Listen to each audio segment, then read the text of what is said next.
Hi friends, एक बार फिर से स्वागत है आपका आपके अपने ही यूट्यूब चैनल में।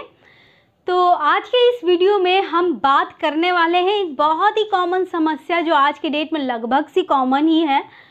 तो ये किसी भी उम्र में, किसी भी रेस के लोगों में, यानी गोरा हो, काला हो, किसी में भी, किसी भी जगह के लोगों में, किसी भी उम्र में, बच्चों को, बूढ़ों को, जवान को, कभी भी ये बीमारी हो सकती है। लेकिन जो सिर्फ ज़रूरत है वो ये है जागरूकता की। लोगों को पता होना चाहिए कि अगर ये चीज़ हो भी गई है तो कोई डरने की या घबराने की बात हमेशा से तो नहीं होती है। तो देखिए, आज के इस वीडियो में हम बात करने वाले हैं हेमरॉइड्स, जिसको आप पाइल्स के नाम से भी जानते हैं, हिंदी में बवासीर भी लोग कहते हैं। तो आज की ये वीडियो पूरी तरह से इसी बात पे हम डिस्कशन करने वाले हैं। क्या होता है, कैसे होता है, कितने प्रकार का होता है, इलाज क्या है, घरेलू नुस्खे क्या हैं इसको सही करने के लिए। तो बस आपसे सिर्फ एक बात कहूँगी, वीडियो में अंत तक बने रहिएगा ताकि आपको सारी जानकारी एक ही जगह मिल पाए। तो देखिए, हेमरॉइड्स या कि पाइल्स, जैसे कि आपको पता है, पाइल्स एक ऐसी कंडीशन होती है जिसमें बढ़ी हुई और लगभग स्वोलन, यानी कि जिसमें सूजन होती है, ऐसी वेन्स या तो वो रेक्टम या फिर एनस के बाहर भी हो सकती हैं या फिर अंदर भी हो सकती हैं। बाहर साइड भी निकला हुआ हो सकता है स्किन से, जो आप फील कर सकते हैं, और अंदर की तरफ भी हो सकता है जो आप फील नहीं कर सकते हैं, लेकिन वो होता है। ठीक है, सिर्फ आपको सिम्टम्स सामने आएंगे, इचिंग, कॉन्स्टिपेशन, ब्लडी स्टूल्स, ये सारे सिम्टम्स जो मैं आगे बताऊंगी आपको, ये सारी चीज़ें होंगी। तो देखिए, हम लोग सभी लोग जनरली हेमरॉइड्स लेकर ही बॉर्न होते हैं, बट ये हेमरॉइड बेस लाइन पे होता है, हम में से किसी को नुकसान नहीं पहुंचाता है।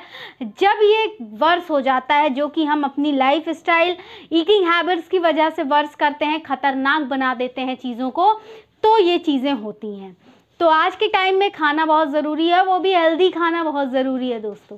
तो चलिए आगे बढ़ते हैं। देखिए, अब ये हेमरॉइड्स है, पाइल्स है, अंदर भी दिख सकता है, अंदर भी हो सकता है, बॉडी के बाहर भी हो सकता है। तो अब देखिए, ये हो किसको सकता है।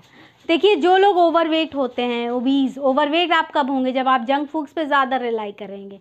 जो लोग मोटे होते हैं या फिर जिनका वेट अंडर कंट्रोल नहीं होता है, जिनके पेल्विक एरिया में ज़्यादा प्रेशर पड़ जाता है, जैसे कि प्रेग्नेंट लेडीज़, इनको भी होने की संभावना। जो लोग फाइबर डाइट कम लेते हैं और साथ ही साथ पानी भी कम पीते हैं, तो उनको भी होने की संभावना है। आप फाइबर कम लेंगे, पानी भी कम पिएंगे, कॉन्स्टिपेशन होने की संभावना ज़्यादा है, और वो कॉन्स्टिपेशन क्रोनिक हो जाती है।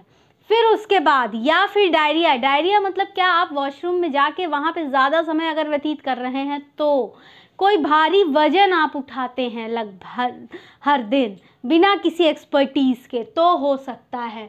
और जैसा कि मैंने बताया, टॉयलेट में आप ज़्यादा समय व्यतीत करते हैं तब। तो ये सारी कुछ चीज़ें हैं जो हेमरॉइड्स या पाइल्स को जन्म दे सकती हैं। ठीक है, अब ये कितने प्रकार की होती हैं, इसको बोलने से पहले आगे ये बताऊंगी आपको। अगर वीडियो से रिलेटेड प्लीज़ कोई भी सजेशन हो तो कमेंट सेक्शन ओपन है, आप कमेंट सेक्शन में कमेंट कीजिए, अपने सजेशंस मुझको ज़रूर दीजिए।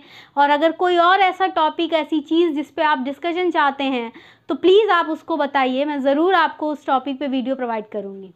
तो टाइप्स की मैं बात करूँ अगर, तो टाइप्स देखिए, ये पहला एक्सटर्नल होता है। एक्सटर्नल जैसे कि मैंने पहले ही बताया कि इसमें एनस के आसपास के एरिया में, एनस के पास में आपको छोटा सा सोलन सा मटर के दाने के बराबर के जितना कुछ महसूस होता है, वो सिर्फ वही होता है एक्सटर्नल हेमरॉइड्स। ठीक है, ये जनरली कोई नुकसान नहीं पहुंचाता है, कोई तकलीफ़ नहीं देता है, सिर्फ इचिंग, और कुछ कभी कभी इसमें क्या होता है, पस इकट्ठा हो जाता है। ये सारी कुछ सिम्टम्स इसमें आते हैं। ब्लड, एक्सटर्नल हेमरॉइड्स में कभी कभी पस इकट्ठा हो सकता है, ब्लड इकट्ठा हो सकता है। फिर इंटरनल हेमरॉइड्स की मैं बात करूं अगर, तो रेक्टम के अंदर, देखिए एनस की मैंने अभी पहले बात की थी। एक्सटर्नल में एनस वो एरिया होता है जहाँ से पूप बाहर आता है, यानी कि ह्यूमन फीसस बाहर आते हैं। और रेक्टम वो एरिया होता है जो कि आपके और हमारे डाइजेस्टिव ट्रैक्ट का हिस्सा होता है, जो कि कोलोन यानी कि लार्ज इंटेस्टाइन को एनस से जोड़ने का काम करता है। ठीक है दोस्तों, तो इंटरनल हेमरॉइड्स में क्या होता है, रेक्टम के अंदर ये स्वॉलन सी वेन्स, यानी कि सूजी हुई वेन्स, नसें, ग्रंथियाँ, ये आपको दिखाई देती हैं। इसमें क्या होता है, ब्लीडिंग हो सकती है, पेनफुल हो भी सकता है और पेनफुल नहीं भी हो सकता है, क्योंकि ये बॉडी के अंदर है, इंटरनल है। प्रोलैप्स्ड की अगर मैं बात करूं तो प्रोलैप्स्ड हेमराइड्स दोस्तों, ये एक्सटर्नल भी हो सकता है और इंटरनल, दोनों ही हेमराइड प्रोलैप्स हो सकते हैं, तो इसका कोई अलग से बात नहीं हो सकती है। फिर अब मैं सिम्टम्स की बात करूं अगर, तो चाहे कोई सा भी हो, प्रोलैप्स्ड हो, एक्सटर्नल हो, इंटरनल हो, सिम्टम्स क्या आते हैं, इसको बताने से पहले एक बार आपसे रिक्वेस्ट करूंगी कि यूट्यूब पे हमारा एक और चैनल है, टेक डायरेक्शन न्यूज़ के नाम से, जिसका लिंक मैं डिस्क्रिप्शन में दे रही हूँ। आपसे सिर्फ इतनी विनती है कि आप डिस्क्रिप्शन में प्लीज़ उस लिंक को क्लिक कीजिए, तो आप हमारे दूसरे वाले चैनल पे जाएंगे। प्लीज़ आप वहाँ एक सब्सक्रिप्शन का बटन ज़रूर प्रेस कर दीजिएगा। तो अब मैं सिम्टम्स की बात करती हूँ। सिम्टम्स में रेक्टल ब्लीडिंग मतलब दोस्तों कि टॉयलेट पेपर पे आपको ब्लड के स्पॉट्स देखने को मिल सकते हैं, ये होती है रेक्टल ब्लीडिंग। इची एनस, हमेशा खुजलाहट जैसा महसूस होना, पेनफुल होगा, ठीक है, पेन दर्द होगा या फिर पेन होगा या फिर मरोड़ होगा एनस एरिया में, ठीक है। अब मैं डायग्नोसिस की बात करूँगी। डायग्नोस कैसे होगा, डायग्नोस ऐसे होगा कि पहला तो डिजिटल रेक्टल एग्ज़ाम कर सकते हैं। डिजिटल रेक्टल एग्ज़ाम में क्या होता है कि पहला तो विजुअलाइजेशन खुद से हो सकता है। विजुअलाइजेशन में क्या कर सकते हैं कि डॉक्टर्स ग्लव्स पहन करके फिंगर को इंसर्ट करके हेमरॉइड्स को या पाइल्स को या किसी प्रकार की नसों में सूजन है एनस में या रेक्टम में, तो उसको फील करने की कोशिश की जा सकती है, ये होता है। दूसरा होता है एनोस्कोपी। एनोस्कोपी में क्या होता है दोस्तों, एनोस्कोप एक ऐसी ट्यूब होती है जिसमें क्या होता है कि ट्यूब होती है, लाइट होता है और कैमरा होता है, तो वो कैमरा एनस के थ्रू इंसर्ट किया जाता है और आप जो है स्क्रीन पर डॉक्टर्स देख पाते हैं कि क्या कोई स्वोलन वेन्स हैं, सूजन है कुछ एक्स्ट्रा, तो वो चीज़ें दिखती हैं। मैं आपको बता दूं कि ये जो प्रोसीजर है एनोस्कोपी का, या अभी आगे मैं बात करने वाली हूँ सिग्मोइडोस्कोपी की, ये प्रोसीजर्स कोई पेनफुल प्रोसीजर नहीं होते हैं और बिना एनेस्थेशिया के ओपीडी में भी परफॉर्म किए जाते हैं। फिर अब सिग्मोइडोस्कोपी में भी दोस्तों सेम होता है। इसमें सिग्मोइडोस्कोप इंसर्ट किया जाता है एनस, सिग्मोइडोस्कोप इंसर्ट करके जो एक ट्यूब लाइक स्ट्रक्चर होता है जिसमें आगे कैमरा लगा होता है और स्क्रीन पर एनस और रेक्टम में स्वेलन वेन्स को देखा जा सकता है। फिर अब मैं बात करूंगी कॉम्प्लिकेशन की। अगर इलाज नहीं किया जाता है, आप कोई घरेलू उपचार नहीं करते हैं, तो क्या हो सकता है, तो देखिए क्या हो सकता है।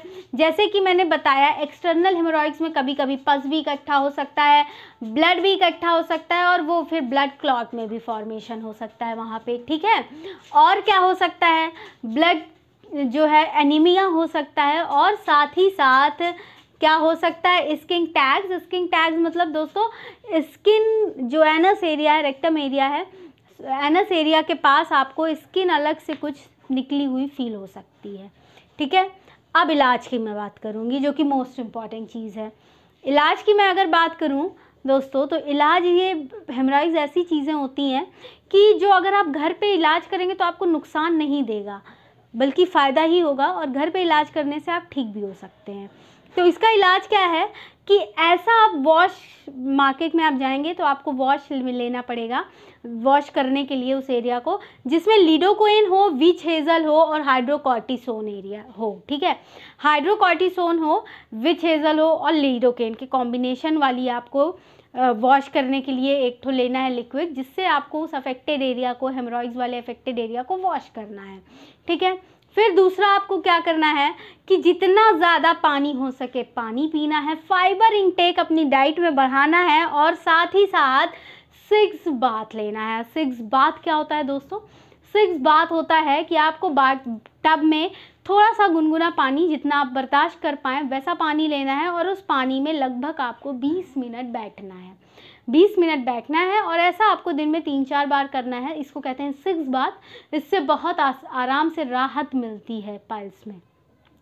फिर आप non steroidal anti inflammatory drug, जो इन्फ्लेमेशन, पेन, इचिंग, ये सब चीज़ें हो रही हैं, इससे ओवरकम करने के लिए non steroidal anti inflammatory drugs class की ड्रग ले सकते हैं।